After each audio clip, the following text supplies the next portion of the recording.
Now, I remember you saying that you knew that you were COVID positive on your daughter's birthday. From that day, how long did it take you for the symptoms to subside and that you knew that you were clear from symptoms? Of course, every patient would be different, but for you guys, about how long did that take?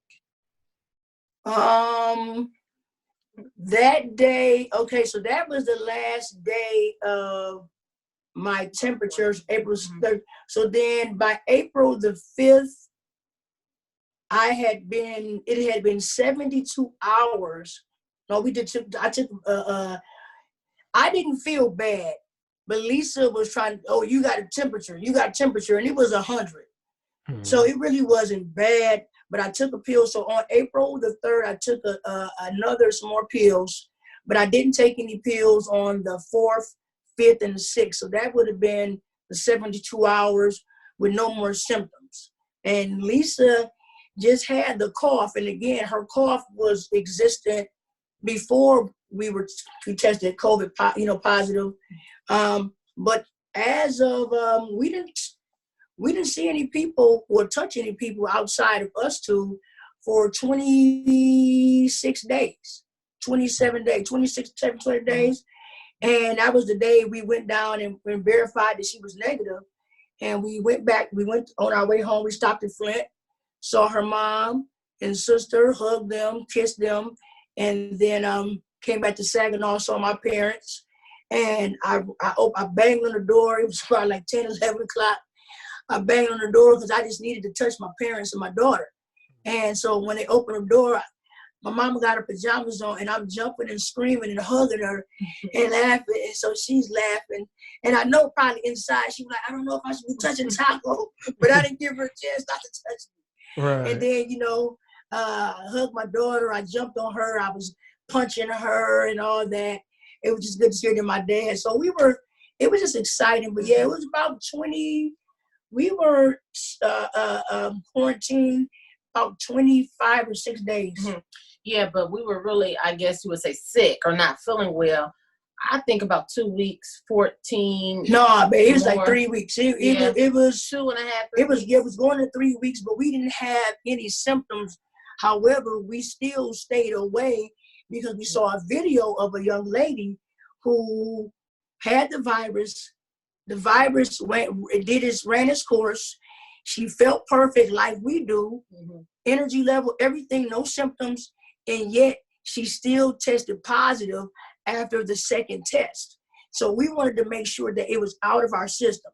So that's why we did an additional 10 or so days, 11, 12 days away from everybody, just to make sure the virus ran its course out of our system. Well, that's amazing testimony right there. Yeah. So if you're just now logging in, y'all, and joining in, we're sitting here with Taco and Lisa Reed. They are telling us about their triumphant victory over COVID-19, sharing some of the experiences, how they felt, what they went through, some of the things that you may want to look out for. And one of the things that we kind of know that it really takes a village, right? Mm-hmm. Tell us about your village of people who really helped you. And one of the things I really want to talk about is the Wall of Jericho. Tell us about that. Yeah, well, our village consists of the Kappa Alpha Psi fraternity, the AKA sorority, our church family, our Facebook family, our friends, our family that is not blood. You name it, man. People showed up that we didn't know loved us like they did or do. Mm-hmm. We're just really outgoing.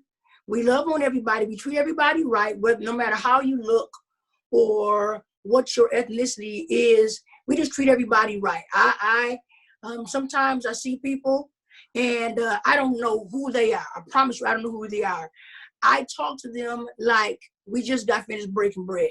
Hmm. And my daughter says, Daddy, who was that? I said, Lolo, I don't know who that was. But I made sure that person didn't know I know who they were. But I just loved on them and treated them with so much. And Lisa does the same thing. And the love, like we have 5,000 friends on Facebook, the max. But I tell you, we know almost all 5,000 of them. And that's no lying.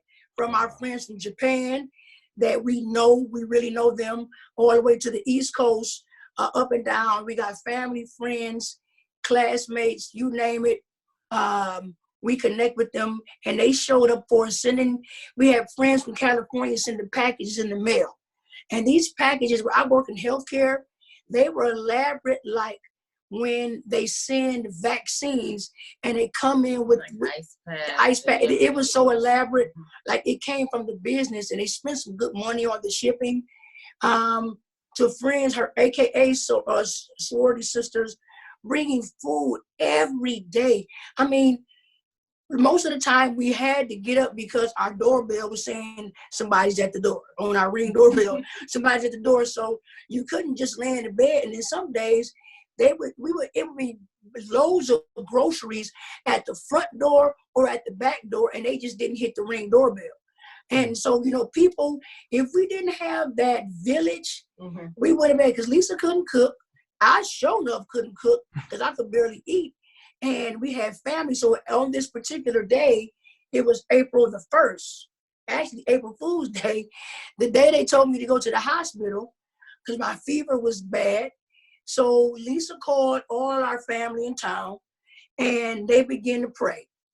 So we have family members outside the house, walking around the house like it was the wall of Jericho 7 times. Then we had other family members riding around our block 7 times, trying to break down the wall of Jericho that was preventing my temperature from breaking. And I promise you, when they got finished, I took my temp again, and my temp was normal. So it was a blessing. I didn't have to go to the ER. It was, we were so ecstatic. We were, getting ready to go to the hospital, and then we checked my temperature again, and it broke. Yep. So it was a blessing. We got some prayer warriors in our family who believe in the impossible. We believe in the impossible. We've seen the impossible. COVID-19 was a test that if we didn't cast our cares upon God, we would have failed because we would have tried to handle it on our own. But even when I was shaking, I was praying, and Lisa was praying. And various times of the day, we was praising God because we didn't let this sickness steal our joy or steal our praise. We just kept giving God the glory because we knew this sickness wasn't unto death. Yeah, one of our neighbors called us or texted me, and he said, Lisa, I know Lauren's birthday is coming up soon. You guys are celebrating late, because our family was outside shouting, praising God, just thanking God for Taco's total healing that particular night. And it was late. It was late. It was dark outside, and they didn't care. Nope. It was, we had about 10, 15 cars outside. They were walking. We live on a corner, so we have a corner lot, so it's a little bit larger. The grass area, they were just walking. I even opened up the window so that they can see that Taco was doing better. I had to take him in a shower, give him that cold shower to bring that temperature down as well. And when they saw Taco at that window, they just, oh geez, they lost it. Yeah, they lit up. And it was an amazing feeling, and you don't realize how important it is to see people you love or your friends. Like when my frat brothers was texting me, man, it gave me so much joy. And I'm like, man, they thought of me that much to text me or to call me. Then I knew the guys loved me because I expect, and it was so funny.